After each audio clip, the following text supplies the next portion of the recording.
Oklahoma Gardening is a production of the Oklahoma Cooperative Extension Service as part of the land grant mission of the Division of Agricultural Sciences and Natural Resources at Oklahoma State University, dedicated to improving the quality of life of the citizens of Oklahoma through research-based information.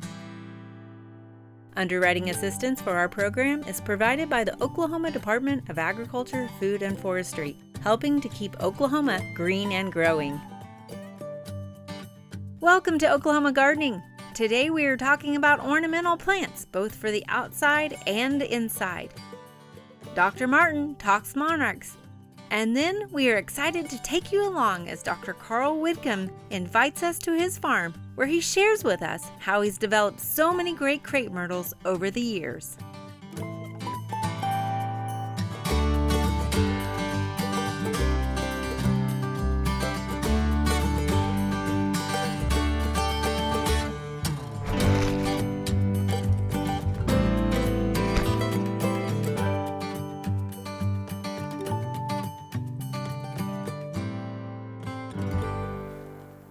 What comes to mind when you hear the word Spirea? A lot of times we still think about the old-fashioned Spirea japonica magic carpet with its hot pink flowers.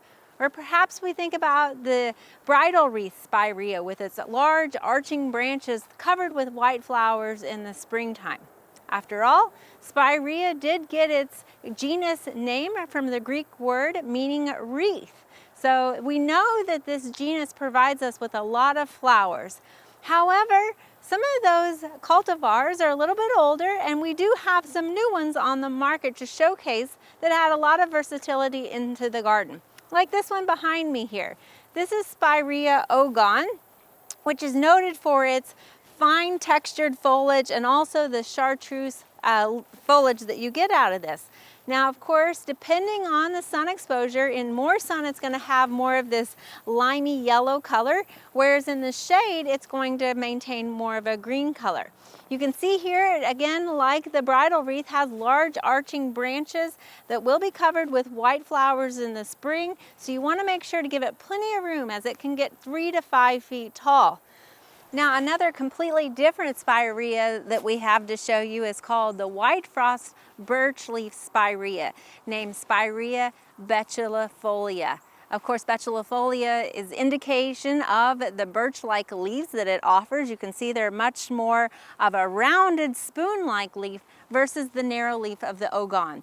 Also, the foliage has kind of a matte bluish color to it with some red stems in there. Now, it's called white frost because, again, it's going to be covered with white flowers in early spring, almost looking like it's covered in frost itself. This birch leaf Spirea is going to stay a little bit shorter at about 3 feet. Now, next to it, we have one more Spirea I want to share with you. And I thought this one was really appropriate for our autumn season, called Double Play Candy Corn Spirea.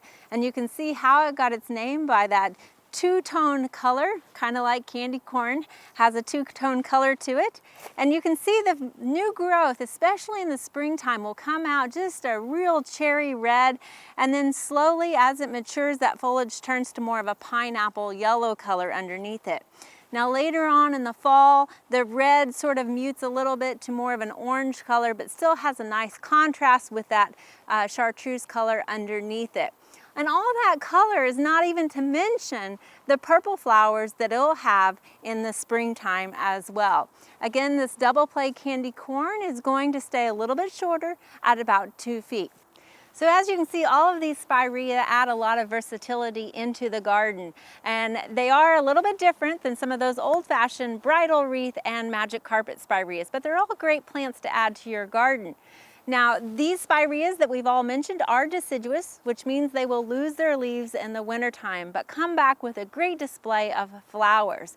They're low maintenance, they're versatile, being that they can be planted in full sun or part shade, and also come in a range of sizes. They're relatively pest-free and disease-free, and therefore they make a great addition to any landscape.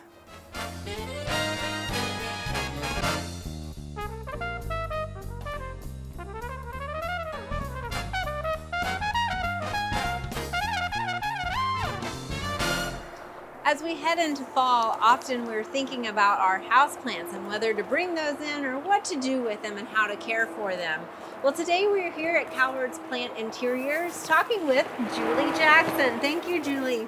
Casey, welcome. Thanks for having us. You've got beautiful plants here, by the way. We do. They are wonderful. And all of these are for sale, I shouldn't mention too, right? They are all for sale. So if somebody has houseplants, can you give us a little advice on how to care for those houseplants? What we should be doing? Should we bring them in for the winter, or what should we be doing with them?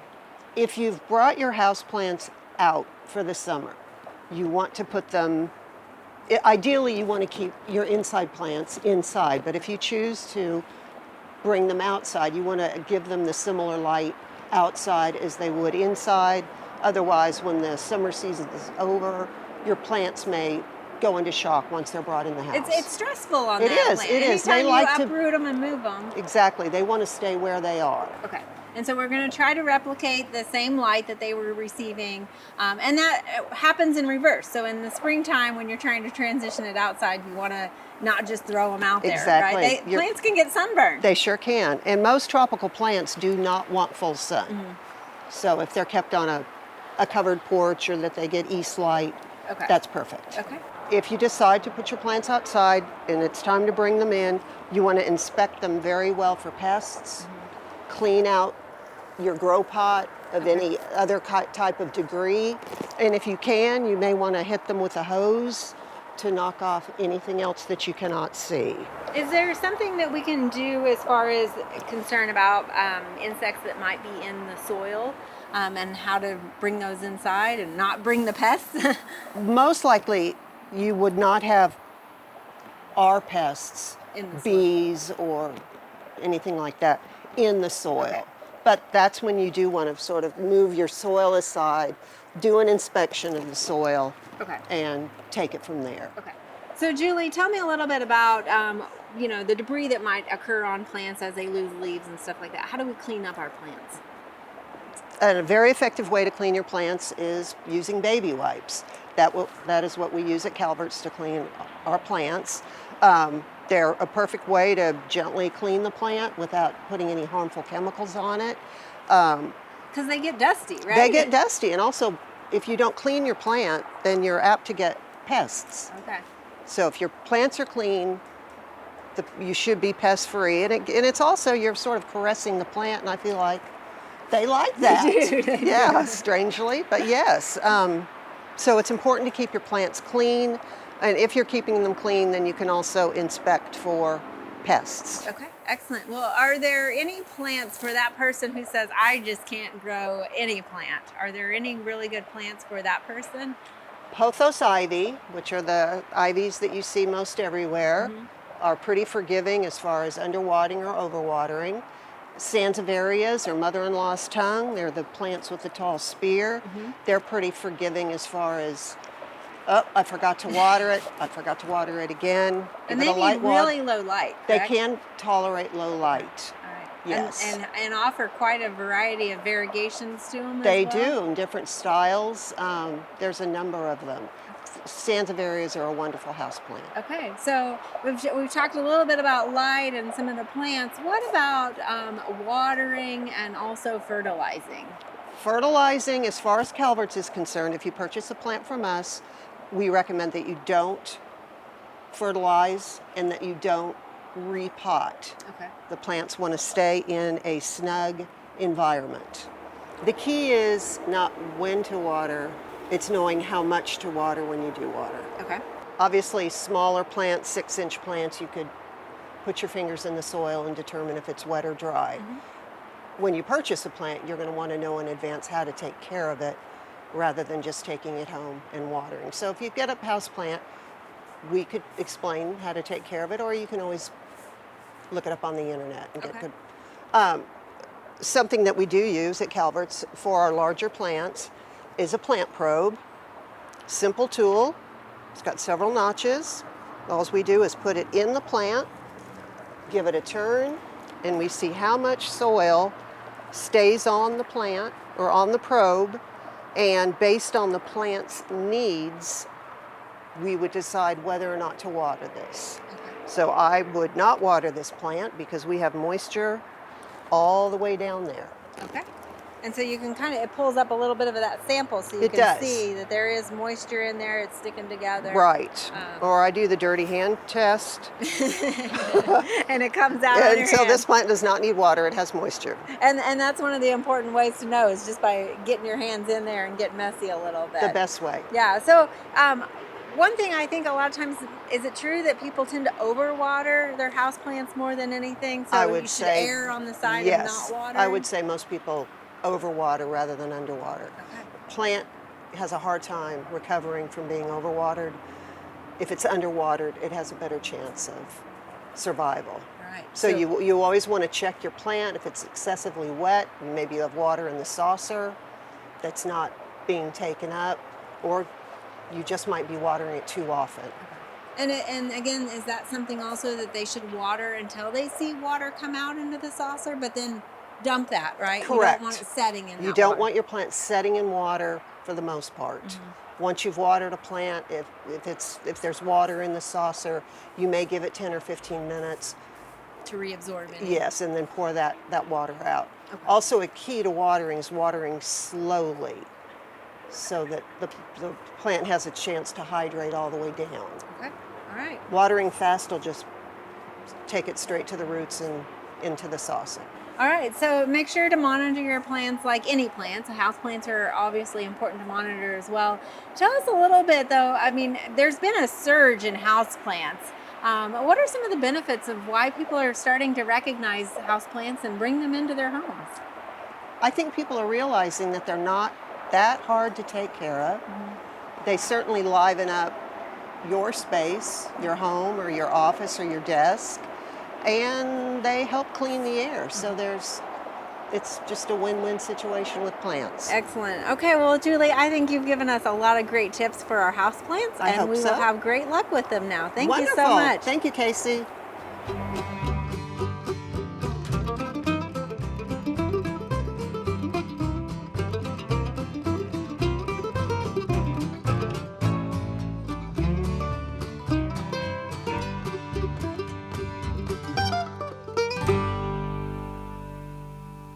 We're now in early fall in Oklahoma, and it's a great time to think about the monarch migration, which will be arriving in late September and also proceed through mid-October. Even though there may be some local monarchs that overseasoned here and continue to reproduce in Oklahoma, those have already started their migration south, as well as some continuing in egg and larval stages. But the bulk of the population will be arriving soon on fronts coming down from northern states. It's important for us as horticulturalists and interested parties to try to maintain nectaring sources for these migrants as they come through. Here we see zinnias, very easy to grow in the landscape. They are looking a bit beaten down from the summer, but they still offer a nectaring source for monarchs at this time of year. So if you've got naturalized areas, it's important not to mow those down now, if at all possible. We do know that people like to be fire-wise also, but it's good to put off the mowing of natural areas until after a few frosts in order to provide nectaring habitat for monarchs. I would like to review the life cycle. So the fourth or fifth generation will be coming through at this point in time. That fourth or fifth generation will overwinter in Mexico, and then also will fly north in the spring into Texas and Oklahoma in approximately late March to early to mid-April, and then also egg laying in the area. Subsequent generations will fly north, and then also if there's enough moisture and milkweed habitat in Oklahoma, they will lay eggs, and a portion of the population will continue with their regeneration here in Oklahoma through the course of the year. But the majority of the population that migrates to Mexico will go to the northern states to complete subsequent generations there and return in the fall through Oklahoma. So one of the things that's very important to recognize is our role in providing early fall through mid-fall nectaring habitat for monarchs.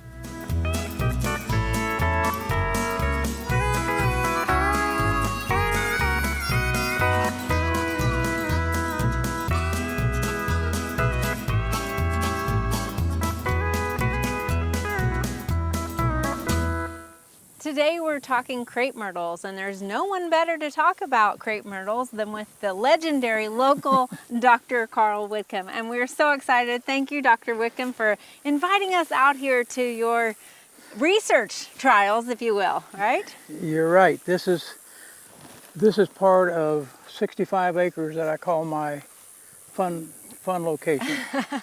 Crepe myrtle is just one of the plants that I work with. But what we're walking through are crepe myrtle seedlings in their third growing season. And as you walk down a row, these are all seedlings from the same parent. In a few cases, like in starting here, they're all reds, and otherwise, other places they're pinks. But the genetic variability among crepe myrtle is huge, and we're still learning about just how diverse the species is. We haven't, in my opinion, we haven't opened all those doors and looked behind them in terms of flower color. I still think orange is possible. You know, people said red wasn't possible. Two guys with the National Arboretum, they spent tens of thousands of hours studying pigments of crepe myrtle and Rose of Sharon.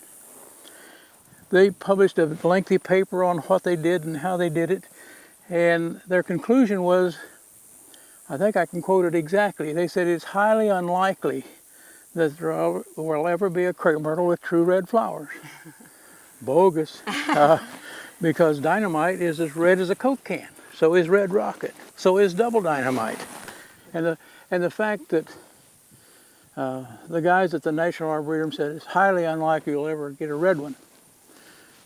Well, in 1996, I introduced the one named Dynamite. And we were early enough in it to where I got some key trademark names.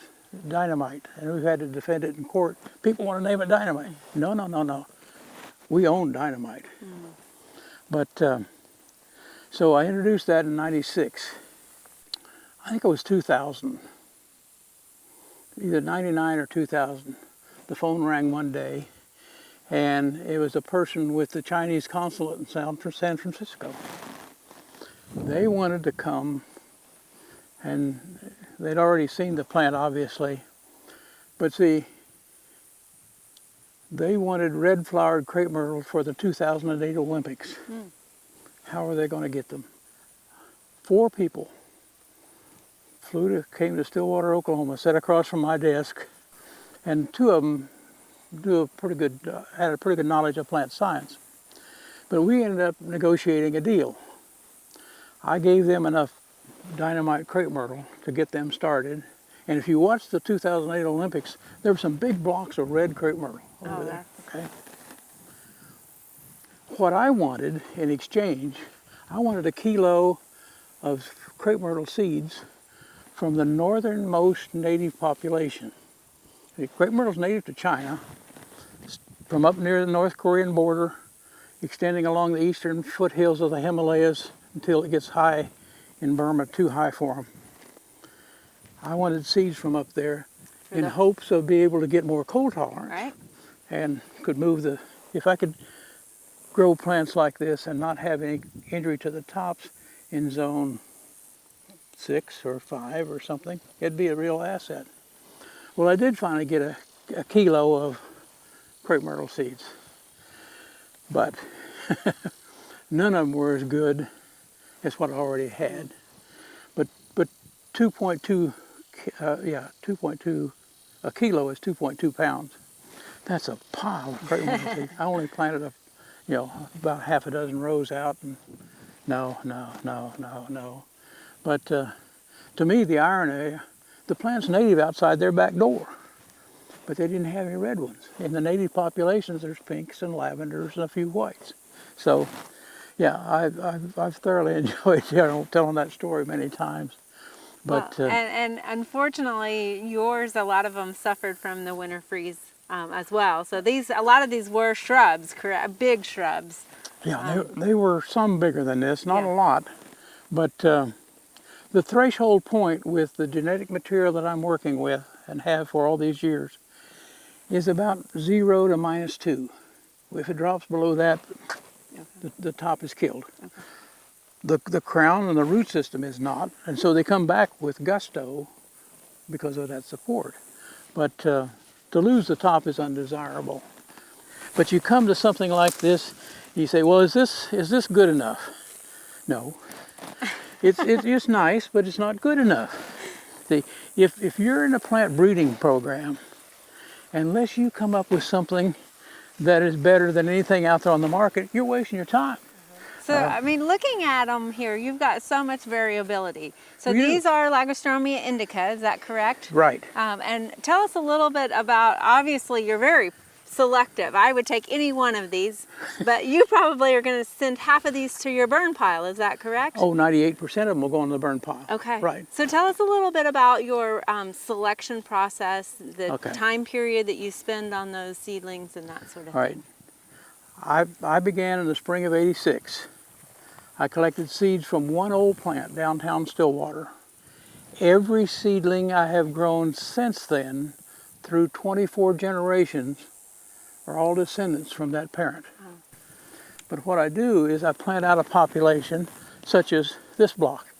I may save 3, 5, and the rest of them go on the burn pile. But if I can take this plant and not spend time developing seeds that I don't want, that's an asset. The plants that produce flowers but no seeds are showing much greater drought tolerance. Because if I don't spend energy going into those seeds, where's it going to go? They're not as stressed, so they can go into root It's development. going to go. Yes, it's going to go into the stems and roots. Okay. But of course, more flowers as well. So it shows up. It was a hypothesis for a long time, but obviously the hypothesis was right. Well, and on several thousand crepe myrtles, this is just one block that we're looking at right Yes, now. You yes. have even more blocks. Yes. You probably start seeing some of those hypotheses come to light. Oh, you do. You do. I'm enough of a scientist that I speculate. Here's what I think may happen, and by selecting that semi-dwarf plant, maybe I can get more dwarf ones or a different color. I keep watching for any red that has a hint of orange to it, and I've been doing that for generations. Can I move that further? Only time will tell. So what's the next characteristic that you're looking for? Obviously the orange, and one that doesn't produce seed. Are you looking for anything related to the bark? You've clearly gotten rid of the powdery mildew out here in your stock. So. All right, there's another disease that years ago called Cercospora leaf spot. And we would see it and no problem. But it has become a major problem. And it causes the older leaves to drop on the plant. And as you lose any leaves off on the plant, you're losing your energy source. And so the whole system begins to decline. So I'm making some progress. I've got plants that don't show any Cercospora leaf, so that's a plus. The other ones that I'll show you at some point in time, but there may be one up here in this row, are some of the dwarfs. Instead of having, typical crepe myrtle, 3, 5, 7 stems, and these never get pruned. It's just we planted it, and this is what it does. But some of these now, instead of producing 5 stems, maybe produce 40 stems, 50 stems, and they grow like little footstools. I mean, just a little like a chrysanthemum, okay? And I think those have a huge potential for a lot of small properties, small spaces, and but unfortunately, none of them have flowered yet. I began to see that trait 6 years ago. I now have well over 100 with that growth habit. I'm still waiting for the first one to really bloom. Wow. They will.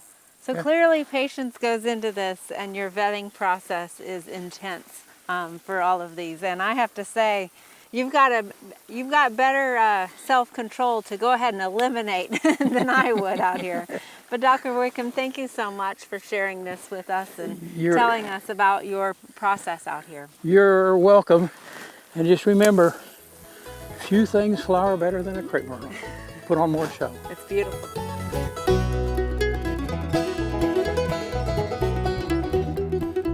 There are a lot of great horticulture activities this time of year. Be sure and consider some of these events in the weeks ahead.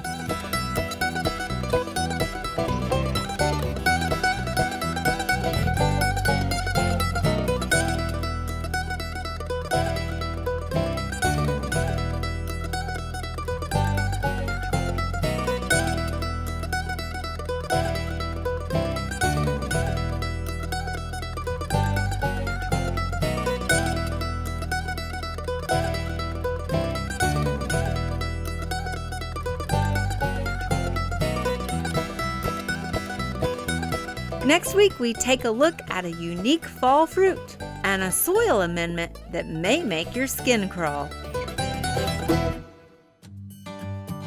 To find out more information about show topics as well as recipes, videos, articles, fact sheets, and other resources, including a directory of local extension offices, be sure to visit our website at oklahomagardening.okstate.edu.